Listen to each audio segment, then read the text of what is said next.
Hello friends, जय माता दी। Welcome back to my YouTube channel Neetu Arpita blog में आप सबका स्वागत है। कैसे हैं आप? आशा करती हूँ आप लोग सब ठीक होंगे, मस्त होंगे। माता रानी की कृपा दृष्टि आपके और आपके पूरे परिवार पर बने रहे। तो चलती हैं ब्लॉग की तरफ। और आपसे एक रिक्वेस्ट है, आप ब्लॉग को पूरा वॉच करें, स्किप ना करें, क्योंकि स्किप करेंगे तो कहीं ना कहीं आप कुछ टिप्स और ट्रिक को मिस कर जाएंगे। सो गाइस, आपसे यही रिक्वेस्ट है कि आप यदि चाहते हैं कि माता रानी के आगमन से लेके विदाई तक आप जो भी हर कोई सोचता है कि माता रानी आई है हमारे घर, तो कुछ भी हमारा अच्छा हो, हम इसी आशा के साथ माँ को घर पर विराजमान करते हैं। तो माँ भी आपको जाते जाते कुछ भी फल स्वरूप देकर ही जाती है। कभी भी माँ खाली हाथ अपने बच्चों के घर से कभी नहीं जाती है। सो गाइस, चलिए, और इस तरीके से आप मैं जैसे बता रही हूँ कन्या पूजन करेंगे, तो आप खुद मुझे कमेंट करके बताइएगा कि आपके साथ क्या अच्छा होता है। तो चलिए फ्रेंड्स, मैं आपका ज़्यादा समय नहीं लूँगी और बढ़ते हैं अपने ब्लॉग की तरफ, क्योंकि पता है आजकल लोगों को जल्दी देखने का ही शौक़ है कि बस थोड़ा बहुत देखा और स्किप कर देते हैं और आगे बढ़ जाते हैं। फिर कहीं ना कहीं आप कुछ ऐसी बातों को मिस कर जाते हैं फ्रेंड्स, जो कहीं ना कहीं आपको कहते हैं ना कि बोलते हैं कि पुराना किने पत्थर भी जब रोड का पड़ा हुआ रहता, वो भी कभी ना कभी काम आ जाता है। तो फ्रेंड्स, चलिए चलते हैं आगे ब्लॉग में। तो फ्रेंड्स, आप जैसे माता रानी को घर लेकर आते हैं, उनकी पूजा पाठ करते हैं और उन्हें 9 दिन अच्छे से उन्हें सभी चीज़ उनकी जो भी उन्हें लगता है भोग वगैरह सब चढ़ाते हैं। लास्ट में बारी आती है फ्रेंड्स कन्या पूजन की। तो ये भी बहुत ज़्यादा महत्वपूर्ण होता है, क्योंकि फ्रेंड्स कहते हैं ना कि लास्ट में माता रानी जो हम कन्याओं को जिमाते हैं, वो समझो कि कन्या नहीं, वो माता का स्वरूप होती है। और ध्यान रहे फ्रेंड्स, कभी भी बड़ी लड़कियों को नहीं बुलाना चाहिए खाना खिलाने के लिए, क्योंकि छोटी कन्या ही होती है जो माता रानी का स्वरूप होती है। क्योंकि कहते हैं ना, बच्चों में माँ का स्वरूप होता है। और फ्रेंड्स कहते हैं ना, जितना बच्ची छोटी छोटी से कि 6 साल 8 साल तक के बच्चों को ही, लड़कियों को ही खाना खाने के लिए बुलाना चाहिए, क्योंकि ये जो कन्याएं रहती है, यही कंजक जो माता का स्वरूप मानी जाती है। इससे बड़ी कन्याओं को भोजन कराते हैं, तो आप वो सिर्फ भोजन कराते हैं, बाकी ऐसे मान्यता उसकी नहीं है।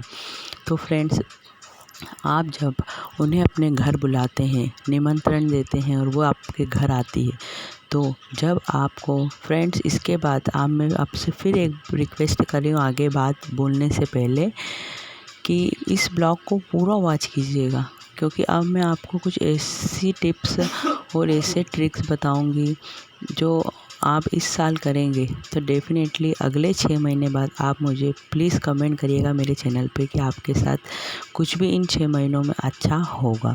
सो गाइस, इसी आशा के साथ बढ़ते हैं अपने ब्लॉग की तरफ। और चलिए सुनिए, बिना स्किप करिए, प्लीज़ रिक्वेस्ट है।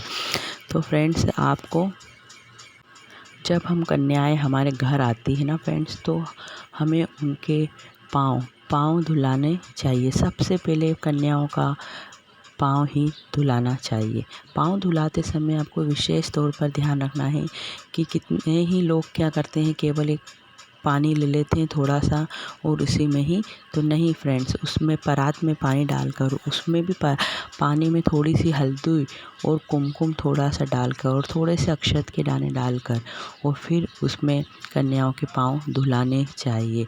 ऐसा मान्यता है कि ये माँ का स्वरूप है और माँ की पूजा इस तरीके से की जाती है। इसके बाद उनके पाँव अच्छे साफ तौलिए से पहुंचकर उन्हें आसन पर बिठाना चाहिए। आसन पर बिठाने के बाद फिर आपको उन्हें भोजन कराना चाहिए। भोजन में विशेष करके काले चने जो आते हैं ना, देसी काले चने, और हलवा और पूड़ी का प्रसाद ही उन्हें देना चाहिए, क्योंकि ये माँ को अधिक प्रिय है और कन्याएँ माँ का स्वरूप ही होती है। तो क्योंकि अधिकतर तो आजकल फ्रेंड्स सभी लोग कुछ कुछ भी मतलब बनाते हैं और खिलाते नहीं, ऐसा नहीं करना चाहिए। उन्हें जो पसंद है, जो माँ को भूख लगता है वही करना चाहिए। इसके बाद फ्रेंड्स आप लोगों को भोजन जैसे ही उन्हें करा देते हैं, इसके बाद गिफ्ट स्वरूप उन्हें उपहार में जो आप देते हैं, उपहार स्वरूप उन्हें लाल चुनरी या मेहंदी का कोण या छोटी कंकु की डब्बी आती है वो, या आप जो छोटी चूड़ियाँ आती है वो भी माता रानी को दे सकते हैं। ये आजकल जो ट्रेंड चल रहा है कि प्लास्टिक की चीज़ें बच्चों को जो भी मतलब बच्चे यूज़ करते हैं, तो आप ये दें, आपके शौक़ के हिसाब से दें, बट ये चीज़ें भी इसमें शामिल करके दें। फ्रेंड्स एक बार मेरे बताए तरीके से आप करके देखिएगा और बताइएगा। और एक रिक्वेस्ट और है, प्लीज़ स्किप मत कीजिएगा, इतना सा और आप मेरी बातों को ध्यान से सुनिएगा।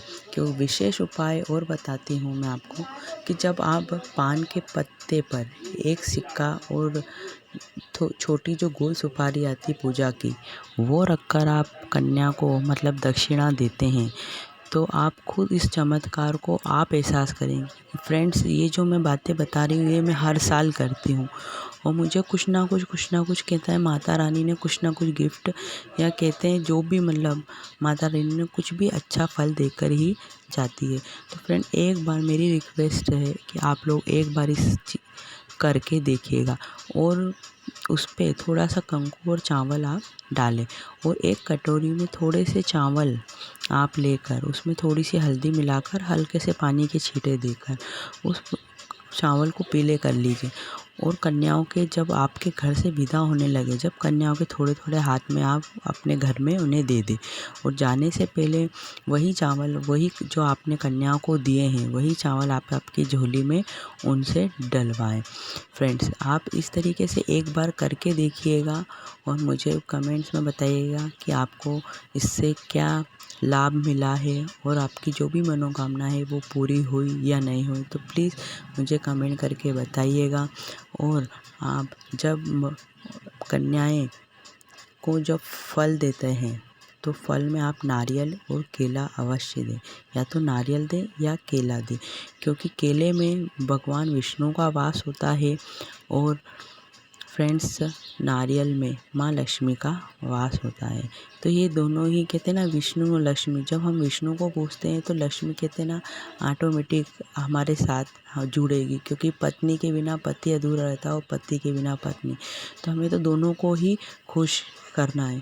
तो फ्रेंड्स एक बार इस तरीके से आप करके देखिए और मेरा वीडियो आपको ज़रा सा भी हेल्पफुल लगा है तो इसे सब्सक्राइब कीजिएगा, लाइक कीजिएगा और पूरा वॉच कीजिएगा क्योंकि कहते ना कभी कभी छोटे छोटे ही सही पर काम कर जाते हैं उपाय, तो काम कर जाते हैं उपाय। सो फ्रेंड्स मेरे ब्लॉग को आप ढेर सारा प्यार दीजिए और सपोर्ट कीजिए, क्योंकि ऐसे वीडियो मैं अधिकतर आपके लिए लाती रहूँगी। और प्लीज़ मेरे चैनल पे नए आए हैं जो भी, तो चैनल को सब्सक्राइब कीजिएगा और एक प्यारा सा कमेंट ज़रूर कीजिएगा कि आपको ये वाला ब्लॉग कैसा लगा है। सो फ्रेंड्स आपको नेक्स्ट ब्लॉग में और भी इंटरेस्टिंग ब्लॉग आने वाले हैं, तो चैनल को सब्सक्राइब कर लीजिएगा और बेल आइकन को दबा दीजिएगा कि आपको उसका नोटिफिकेशन मिल सके। सो गाइस ये वीडियो सिर्फ मैंने इसलिए बनाया था क्योंकि कहते हैं ना मेरा ऐसा है गाइस कि मुझे कुछ अच्छा हो रहा है तो मैं सोचती हूँ मेरे ज़रिए किसी का अच्छा होगा तो उसकी दुआ ही मुझे मिलेगी। सो फ्रेंड इसीलिए मैंने ये ब्लॉग आज बनाया, क्योंकि पहले तो इसके पहले मैं ब्लॉगिंग नहीं करती थी।